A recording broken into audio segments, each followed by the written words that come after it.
Hello there, I'm Charlie, aka Ronan Logan X, and this is Ronan Logan X Reviews. In this video, I'm taking a look at everyone's favorite merc from Space Boston, Migs Mayfield, from Star Wars The Black Series. Now I've got to say, when this character was first introduced in The Mandalorian, I really loved to hate this character.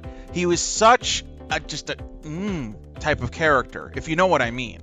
But I've grown to love this character, especially after his appearance in Season 2, and I really hope to see him again and again and again. This is the type of character I feel that can just become something so much more than just a one-note villain that he seemed to be when he first appeared in that Prison Break episode. So with that said, it should come as no surprise that I was really looking forward to getting this figure in hand, and was especially bummed when they chose to go with his trooper disguise as his first figure, but I'm starting to digress. Let's just say I'm happy to finally have him in hand, and let's get into it. Starting with accessories, he comes with 4 blaster pistols, as well as a 5th backpack-mounted blaster pistol with an articulated armature. And each of those 4 blaster pistols can be stored in a functional holster on his body, which in my opinion is an excellent assortment of extras for this character. And I pretty much can't think of anything more I would want to be paired with this figure.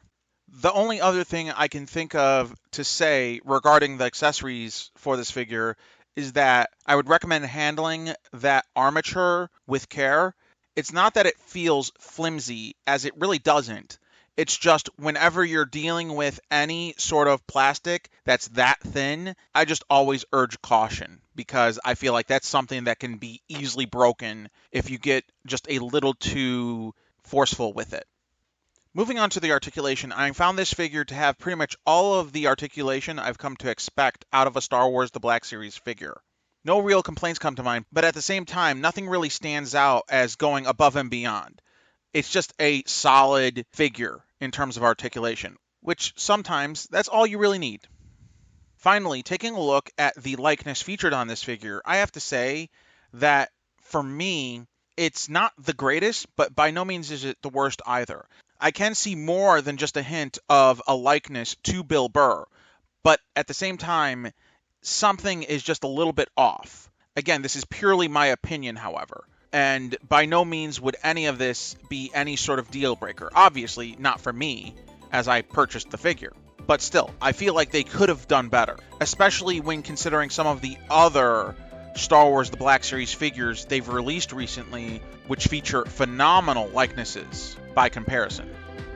But with all of that said, I would still give this figure a high recommendation. It's just an awesome figure of a great character, and would be a fine addition to any Star Wars collection. As far as I'm concerned, I just don't think you can go wrong picking this guy up. I hope you have enjoyed this video and you have found it helpful and informative in any decisions you might have regarding the purchase of this figure. If you have enjoyed this video, please leave a like, please comment, please subscribe, and ring that bell icon if you'd like to be notified about any of my future videos. Also, if you might be interested in anything else of mine, you can find me on Instagram at RonanLoganX, where I post toy photography pictures as well as puppy pictures of my pup Ripley.